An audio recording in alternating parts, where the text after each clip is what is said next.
Welcome to Fun Facts Daily, your source for just the good stuff. Monday through Friday, we're bringing fun facts and news you can use, all carefully curated to uplift and inform. So give yourself a break, relax, and learn something awesome in just a few minutes every day. Hi everyone, and welcome to our Family Fun Friday edition of Fun Facts Daily, featuring your favorite fun family. I'm Kyle. I'm Atticus. And I'm Billy. And today we're going to share some fun facts about Disney.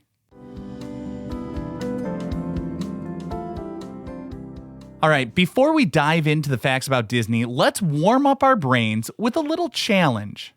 Do you think you can tell truth from fiction? Let's see. Consider this. In 1937, Disney released Snow White and the Seven Dwarfs. People say it was the very first feature-length animated movie ever made. Sounds cool, but is that true? Take some time to think about it. We'll reveal the truth at the end of the episode. But now, it's off to work we go with the word of the day.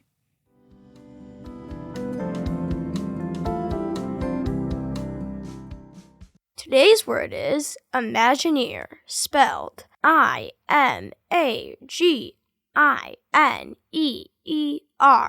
Imagineer. What does Imagineer mean?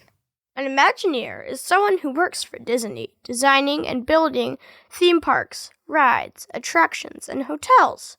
Walt Disney combined the words imagination and engineer to create this special job title because these people use their amazing creativity and their technical skills to bring magical ideas to life. They're the wizards behind the magic you see at Disney parks.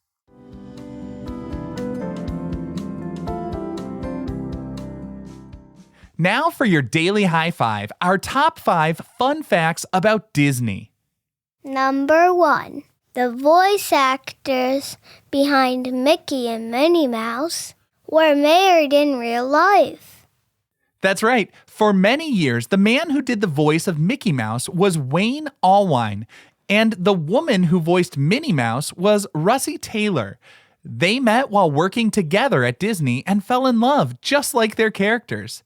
They got married in 1991 and were husband and wife for almost 20 years until Wayne passed away in 2009.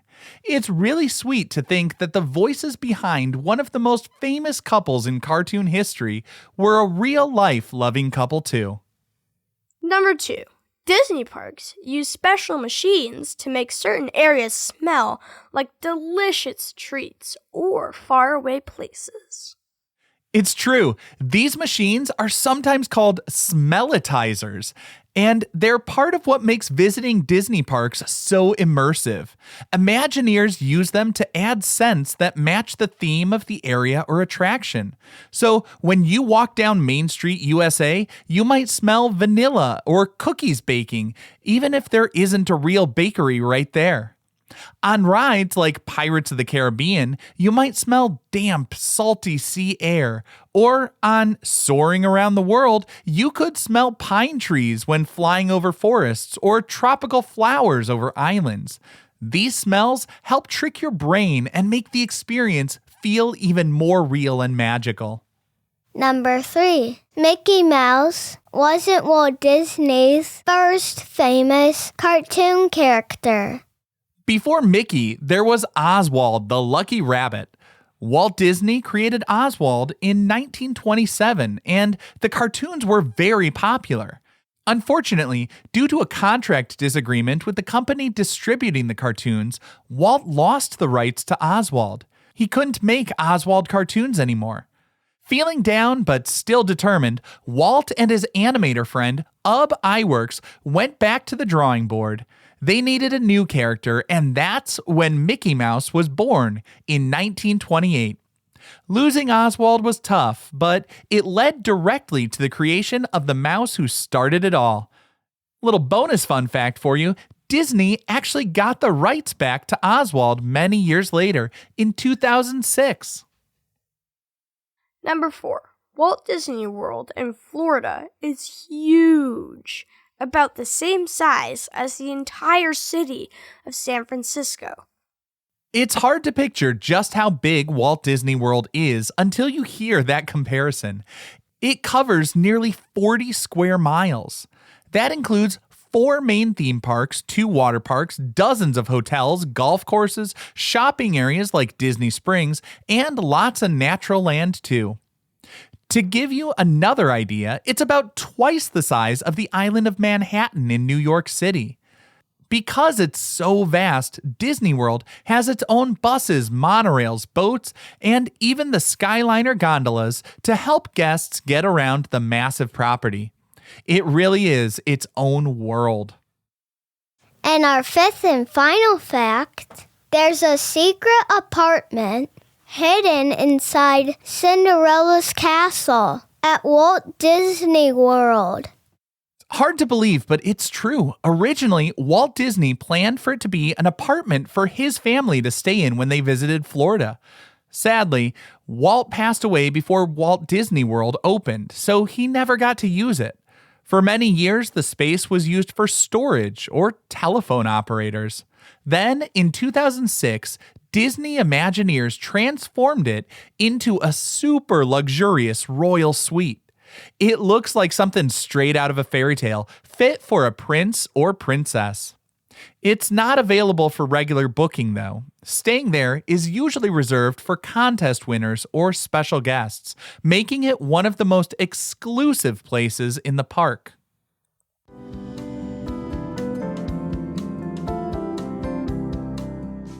Now for some news you can use. Are you planning a visit to Disney? There's even more fun in that park than what's listed on the map.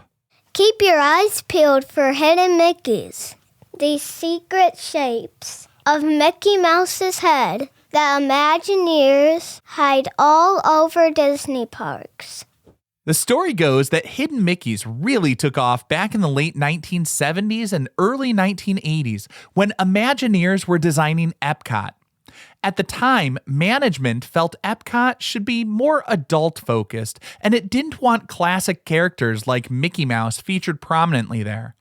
So, as a bit of an inside joke and a way to keep Mickey present, some Imagineers started subtly working his famous 3-circle silhouette into designs like murals, flooring, and rockwork. Guests eventually started spotting them, and a tradition grew. Now, Imagineers are encouraged to hide them, and while Disney doesn't keep an official list, experts estimate there are well over 1,000 hidden Mickeys scattered throughout Walt Disney World alone, with new ones appearing and old ones sometimes disappearing during refurbishments. Looking for hidden Mickeys turns waiting in line or just walking around the park into a fun scavenger hunt. It makes you look closely at details you might otherwise miss, like patterns in carpets, arrangements of objects, or designs in architecture. Finding one feels like discovering a secret message from the Imagineers.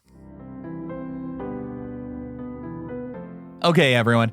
Earlier, we brought up the common idea that Disney's Snow White and the Seven Dwarfs was the very first feature-length animated film.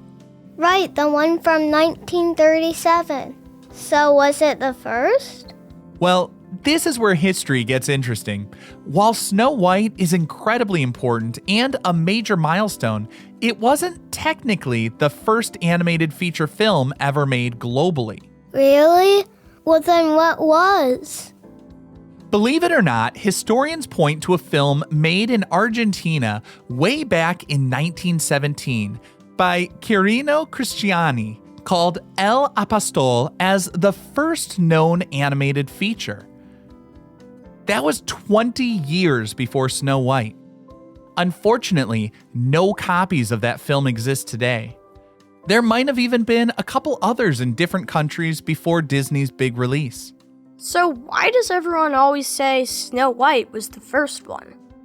That's because Snow White achieved several other very important firsts, especially considering its impact. It was the first feature-length animated film made using traditional cell animation techniques produced in the United States. It was also the first one produced in full color using the Technicolor process, and the first to get wide international release with synchronized sound that was a massive box office success.